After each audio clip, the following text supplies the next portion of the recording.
ഇംഗ്ലീഷും മലയാളത്തിലൂടെ എങ്ങനെ പഠിക്കുക എന്നുള്ള നമ്മുടെ 8ാമത്തെ വീഡിയോയിലേക്ക് എല്ലാവർക്കും സ്വാഗതം.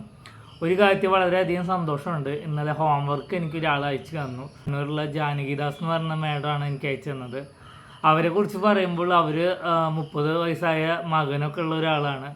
അപ്പോൾ എന്നിട്ടും അവർക്ക് ആ പഠിക്കാനുള്ള ഒരു ഡെഡിക്കേഷൻ ഉണ്ടല്ലോ, അതിന് എന്താ പറയുക, ശരിക്കും ഹൃദയം തന്നെ നന്ദി പറയുന്നു. കാരണം നമുക്ക് പ്രായവും ഒരു നമ്പർ മാത്രമാണ് അവരെ പ്രൂവ് ചെയ്ത് തന്നു. ഓക്കെ, ഇന്നിപ്പോൾ നമ്മൾ ഇന്നലെ പഠിച്ചത് സിമ്പിൾ പ്രസൻ്റ് ആണ്. അപ്പോൾ അതിൽ കുറച്ചും കൂടെ ബാക്കിയുണ്ട്. അത് ഞാൻ അടുത്ത ദിവസങ്ങളിലായിട്ട് പഠിപ്പിക്കും.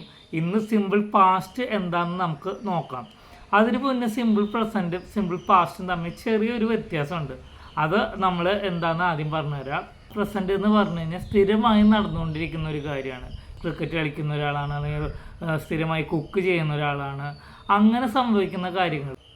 ഐ പ്ലേ ക്രിക്കറ്റ് എന്ന് പറഞ്ഞു കഴിഞ്ഞാൽ ഞാൻ ക്രിക്കറ്റ് കളിക്കും, സ്ഥിരമായിട്ട് കളിക്കുന്നതായിരിക്കും regularly. Mother cooks tasty food. അമ്മ നല്ല സ്വാദുള്ള ഭക്ഷണം ഉണ്ടാക്കും.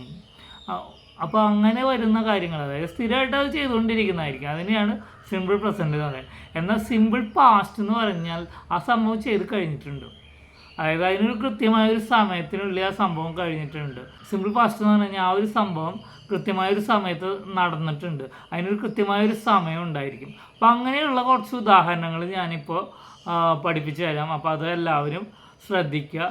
ഇന്നത്തെ ക്ലാസ് ഒരു ചെറിയ ക്ലാസ്സാണ്, അപ്പോൾ അതെല്ലാവരും ശ്രദ്ധിക്കുക. പരമാവധി വീഡിയോ അതാത് ദിവസങ്ങളിൽ കാണുക. ഞാൻ ഇന്നലെ ക്രിക്കറ്റ് കളിച്ചു നമ്മൾ കൃത്യമായിട്ടൊരു സമയത്ത് ഇത് സംഭവിച്ചു കഴിഞ്ഞിട്ടുണ്ട്. അപ്പോൾ ഐ പ്ലേഡ് ക്രിക്കറ്റ് യെസ്റ്റർഡേ. ഞാൻ ഇന്നലെ ക്രിക്കറ്റ് കളിച്ചു. അത് സംഭവിച്ചു കഴിഞ്ഞു, അതിൽ മാറ്റമൊന്നുമില്ല, അത് സംഭവിച്ചു. ദേ സോ എ ടൈഗർ യെസ്റ്റർഡേ. അവർ ഇന്നലെ ഒരു കടുവയെ കണ്ടു. അതായത് അവർ ഇന്നലെ ഒരു കടുവയെ കണ്ടു. അവർ കടുവേനെ കണ്ടു, ഇന്നലെയാണ് കണ്ടത്. അപ്പോൾ അത് സംഭവിച്ചു കഴിഞ്ഞിട്ടുണ്ട്, ഒരു കൃത്യമായൊരു സമയത്ത് അത് സംഭവിച്ചിട്ടുണ്ട്. ഇന്നലെ എന്ന് പറയുന്ന ഒരു ദിവസം സംഭവിച്ചു. I went to the market. ഞാൻ ചന്തയിലേക്ക് പോയി. അപ്പോൾ ഇപ്പോൾ ഞാൻ ചന്തയിലാവാം, അല്ലെങ്കിൽ ചന്തയിൽ എത്തിയിട്ടുണ്ട്. അപ്പോൾ അത് സംഭവിച്ചാണ്. I went to the market. ഞാൻ മാർക്കറ്റിലേക്ക് പോയി. ഞാൻ ചന്തയിലേക്ക് പോയി, അതും ഒരു സമയത്ത് സംഭവിച്ചു കഴിഞ്ഞതാണ്. We came home early. ഞങ്ങൾ നേരത്തെ തന്നെ വീട്ടിൽ വന്നു. We came home early. ഞങ്ങൾ നേരത്തെ വീട്ടിൽ വന്നു. നേരത്തെ എന്ന് പറയുമ്പോൾ ഒരു സമയമുണ്ട്, അതായത് നിങ്ങൾ പ്രതീക്ഷിച്ചതിനു നേരത്തെ ഞങ്ങൾ എത്തിയിട്ടുണ്ട്. അപ്പോൾ അവിടെയും ഒരു പ്രത്യേക ഒരു സമയം പറയുന്നതിനെയാണ്, സംഭവിച്ചു കഴിഞ്ഞാണ് നമ്മൾ പറയുന്നത് സിമ്പിൾ പാസ്റ്റ് ടെൻസ്.